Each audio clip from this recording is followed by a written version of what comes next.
2007 سے لے کر ہر سال ترکیا میں ایک آواز اٹھتی ہے، خلافت کے ڈیمانڈ کی آواز۔ ہزاروں لوگ، علماء اور جوان اکٹھے ہو کر سلوگن اٹھاتے ہیں اور ڈیموکریسی اور سیکولرزم کے خلاف خلافت چاہیے کے نعرے لگاتے ہیں۔ یہ صرف تاریخ دوبارہ یاد کرانے نہیں، ان کا ارادہ تاریخ دوبارہ لکھنے کا ہے۔ وہی تاریخ جس میں استنبول صرف سلطنت عثمانیہ کا شہر نہیں، مسلم دنیا کا قلب تھا، جہاں سے جب حکم آتا تو برصغیر کے مسلمان ایسٹ انڈیا کمپنی کی ناک میں دم کرتے تھے اور انہیں اپنے سفیروں کو بھیج کر منتیں ترلے کروا کر اپنی بندرگاہوں پر کام بحال کروانا پڑتا تھا۔ وہی تاریخ جس میں حضرت عمر رضی اللہ عنہ کو قاضی کے سامنے ایک یہودی کے برابر بٹھایا گیا کیونکہ ایک یہودی نے ان پر کیس کیا تھا۔ رشوت نہ سفارش، صرف اور صرف انصاف چلتا۔ خلافت کا مطلب صرف ایک حکومت نہیں، ایک روحانی سایہ تھا، ایک سسٹم جہاں شریعت کا نظام نافذ تھا، انصاف سب کے لیے برابر ہوتا اور مسلم امت ایک جسم کی طرح ہوتی، جہاں ایک جگہ تکلیف ہونے پر پورا جسم متاثر ہوتا۔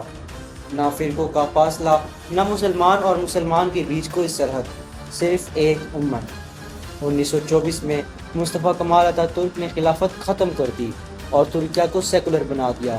مسجدوں کی اذان تک پر پابندی لگ گئی تھی، اسلام کو صرف دلوں تک محدود کر دیا گیا۔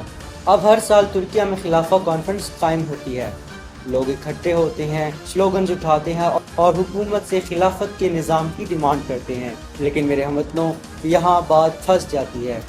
ترکیا کی حکومت طیب اردوغان کہتا ہے، میں اسلام پسند ہوں مگر خلافت دوبارہ لانا مشکل ہے۔ کیونکہ نیٹو، یورپ اور پوری سیکولر دنیا طیب اردوغان کو بہت پریشرائز کرتی ہے۔ 2024 کے خلافہ کانفرنس میں لوگوں نے اپنے مستقبل کا روشن نقشہ سامنے رکھ کر حکومت کو اشارہ دیا۔ طیب اردوغان نے کانفرنس میں خود شامل نہ ہو کے بھی اپنی پالیسی سے یہ ثابت کیا کہ وہ ترکیا کو سیکولرزم کے زخم سے نکال کر اسلام کی روشنی میں لانا چاہتا ہے۔ اذان واپس لانا، حجاب آزاد کرنا اور ہاگیا صوفیہ کو پھر سے آیا صوفیہ اور مسجد بنانا، یہ سب طیب اردوغان کے اس مشن کا حصہ ہیں اور ان کے اسلام پسند ہونے کا بہت بڑا ثبوت بھی۔ 26 اپریل 1906 کو سلطان عبدالحمید کو تخت سے معزول کر دیا گیا، جس کے بعد ان کے بھائی محمد رشد تخت پر بیٹھے۔ اس کے بعد اگر ترکوں کو آج تک کوئی اسلام پسند حکمران ملا ہے تو وہ صرف طیب اردوغان ہے۔ وہ حالت جو اسلامک ریولیوشن سے پہلے ایران کی تھی، اس سے بھی زیادہ بدتر حالت طیب اردوغان سے پہلے ترکیا کی ہوا کرتی تھی۔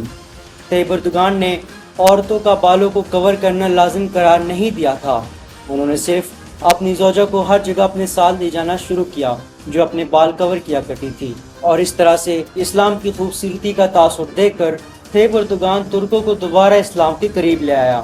اور میرے ہموطنوں، ہمیشہ یاد رکھیے کہ ہدایت اسی کو ملتی ہے جو ہدایت چاہتا ہے۔